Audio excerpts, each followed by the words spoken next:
Howdy guys, welcome back to Tribes.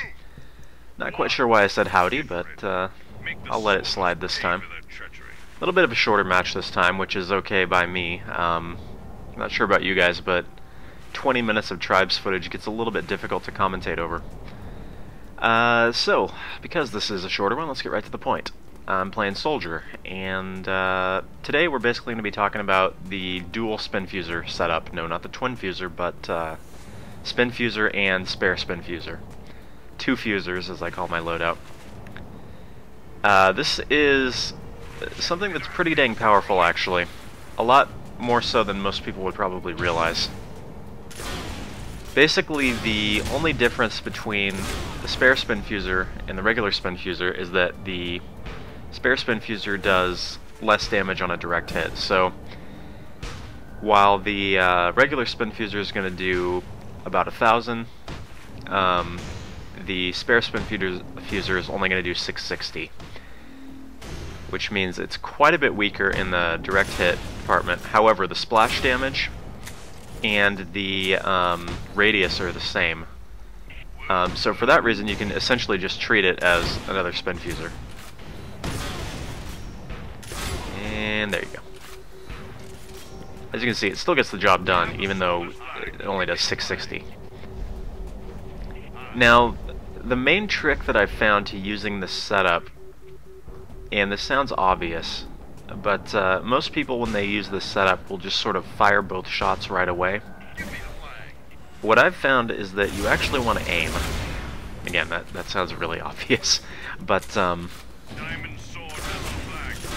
you know, rather than just firing both shots in rapid succession, what you really want to do is take your time and use the extra shot, you know, to your advantage. So don't just fire both shots and then have to reload. Actually fire one, figure out where the enemy's going to be based upon, you know, whether you hit them or missed them last time with the previous shot. And if you keep this in mind, you're going to be doing crazy amounts of damage with this. I don't know why I decided to go in there, but hey.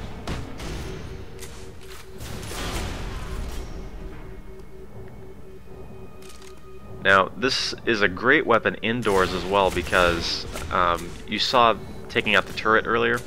If I just had the one shot, the turret might have actually killed me just from, you know, not being able to get out of its way quickly enough. Also works great for taking out turrets and radar sensors. Basically, you're going to need 2 shots from the regular fusor and 1 shot from the spare fusor. So it's good.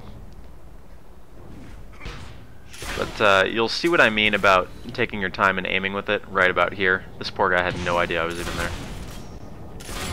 And there you go.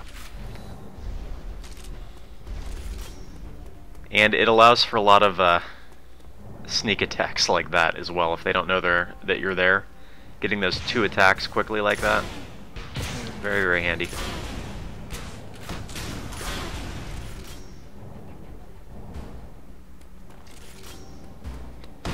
And unfortunately, yeah. Our generator has been destroyed. Oops. Now, one of the cool things about this setup, obviously for somebody who's very good at making shots, see ya, which I'm not necessarily putting myself in that category of people that are really good at making shots, but you know, for somebody that is really good at hitting those mid-air shots, this setup is just insanely good. I mean, getting that extra shot there, essentially. See, there's another situation where I would have been dead if I'd only had 1 shot there on the turret. But this setup actually works really well for people that are just, you know, practicing getting good at the shots, or maybe not quite there yet where they're making all of them, because it does give you that, you know, sort of window of error where you can miss the first one and sort of adjust the second one, you know, see where the first projectile went and go, okay, so I need to aim slightly more to the right, or, you know, lead the target a tiny bit more, whatever.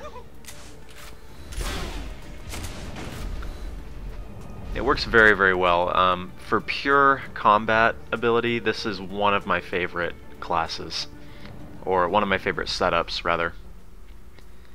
Our flag is secure. And once you get good enough at landing those mid-airs, you can pretty much take out anybody. Doombringers with the chain cannon go down pretty easily. Even dudes using the assault rifles. So yeah, it's pretty good. You'll notice that a lot of times if I have that, that time limit before the guy's able to attack me or get away, I'll just go ahead and reload the same Spinfusor and fire that, just because it leaves me a backup. Just in case somebody comes out of nowhere and I need to have a shot ready. So again, don't just fire and then change, This guy, man, I almost hit him like 3 times. Almost, yep. Would have been one for the montage, but nope. He lived to ski another day, I suppose.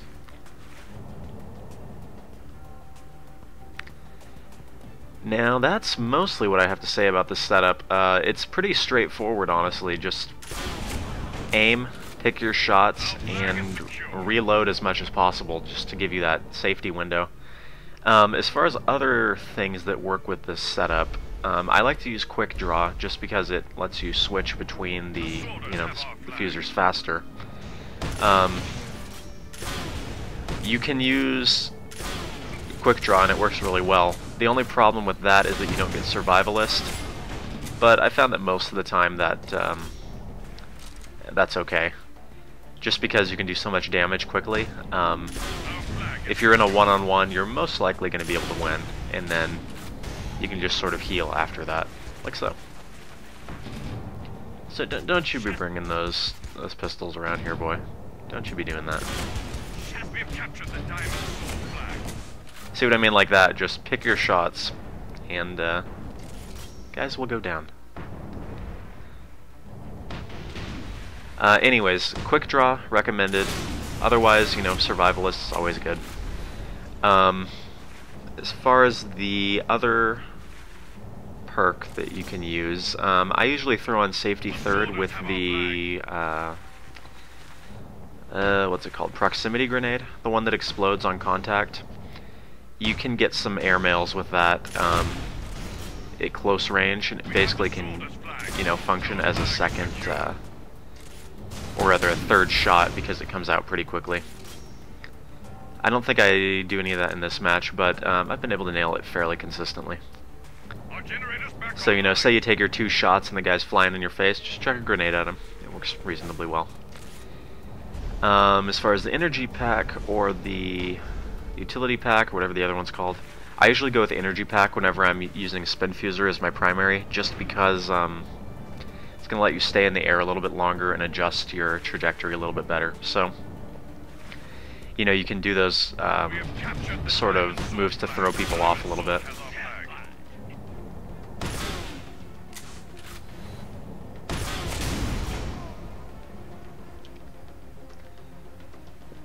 And that's really about it. I mean, other setups are going to work pretty well using dual Spinfusors anyway.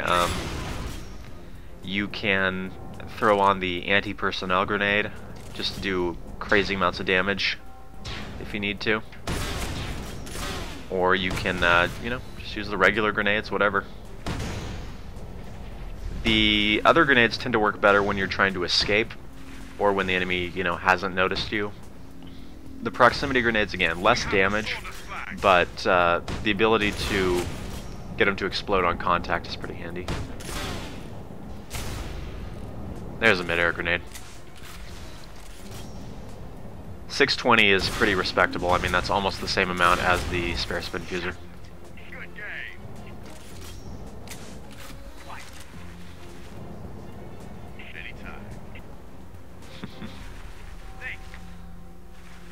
I think that's about it, really.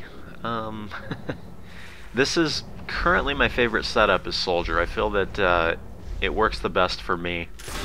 I've been messing around using the rifle a little bit, and I still don't really care for it. I know it can be, ridiculously cheap in certain situations, but yeah, it's not my favorite. I prefer this setup. I do still maintain my position that Spinfusor with Eagle Pistol is ridiculously good, though, although that a lot of times makes me angry when people use it.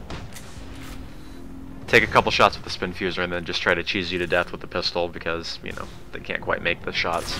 But, to each their own. I will probably do another video where I do use the soldier's rifle. Farewell. But we'll see. We have the soldier's flag. Anyways, there's not a lot to this match. It wasn't like a particularly good match or anything, but I just wanted to basically talk about this setup and get some more people to try it, and to, you know, take their time and aim, because that's how you do it. Diamond Sword has our flag. We're just about done here. Good shot. Our flag First time when I saw that originally, I thought that somebody actually shot him out of the air, but he punted it. That's it. Again, short video, but a setup that I very much like.